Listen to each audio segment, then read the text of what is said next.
Что-то тут не так.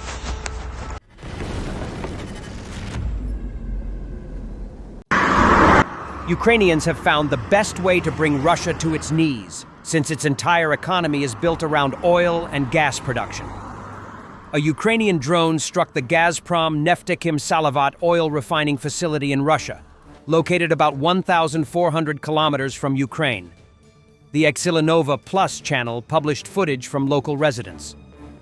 The refinery, situated in the Republic of Bashkortostan, was hit around 10 a.m.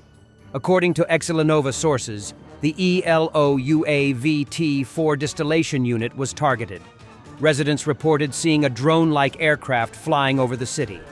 Monitoring resources of the enemy also tracked the drones overnight and recorded unidentified aircraft entering the Republic's airspace about an hour before the explosion.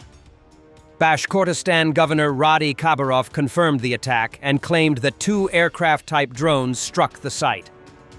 Passive and active defenses were activated, and the facility's security opened fire. "We are assessing the damage. Firefighting is underway, and all services are on site," he said. If confirmed, the destruction of the ELOUAVT-4 unit could have serious consequences. The unit handles primary purification of crude oil before further distillation and fraction separation, making it critical for production cycles. Gazprom Neftekhim Salavat is one of Russia's largest oil refining and petrochemical facilities, producing gasoline, diesel fuel, and other petroleum products. The plant's design capacity is 10 million tons per year, though actual processing in 2022 was 6.8 million tons. The company's structure includes refining and gas chemical plants, as well as the monomer facility. However, current capabilities may be different, as the refinery was previously targeted in May 2024, when a Ukrainian drone operated by the SSU flew more than 1,500 kilometers to strike the site. A Ukrainian MiG-29 struck and neutralized a group of Russian fighters massed in a building with a single precision strike using AASM hammer-guided bombs. The Ukrainian Air Force is hitting hard this year. Every day, a valuable Russian target is decimated. During the Pokrovsk counteroffensive, Ukrainian troops liberated 7 settlements and eliminated more than 1,300 Russian invaders.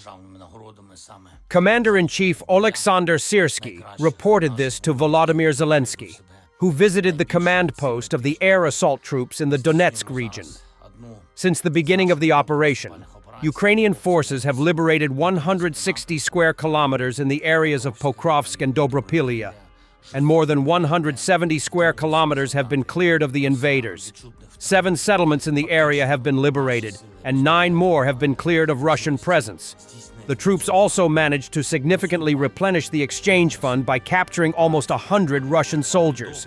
At the same time, according to the president, the invaders are suffering significant losses.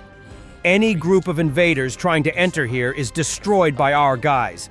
The losses of Russians since the beginning of this counteroffensive operation, only in the Pokrovsk area, only in these weeks have already amounted to more than 2,500, of which more than 1,300 Russians have been killed, Volodymyr Zelensky reported.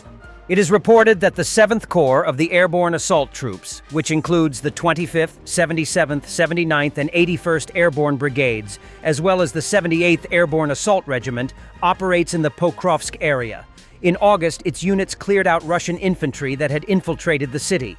At the same time, the 1st Azov Corps was redeployed to the area, and together with its attached units, it stopped a 15-kilometer breakthrough in the direction of Dobropilya and cut off part of the ledge. In mid-August, an operation to eliminate the ledge began. On August 16th, units of the 93rd Kolodny Yar Brigade recaptured the villages of Hruske and Vesele, which were at the forefront of the enemy's advance from the Russians. A week later, on August 24th, Commander-in-Chief Oleksandr Syrsky reported a successful counterattack and clearing of Mikhailivka, Zeleny High, and Volodymyrivka. At the end of August, it was reported that some assault units were participating in the operation. Soldiers of the 253rd Array Assault Battalion captured a group of Russian soldiers near Volodymyrivka. In early September, assault groups of the 425th Skelya Regiment liberated the village of Novoekonomichny on the left flank of Pokrovsk. They reported the clearing of Udachne on the right flank of the Pokrovsk agglomeration. In June, Militarny reported that the Russians had formed the largest group in this area, about 111,000 personnel.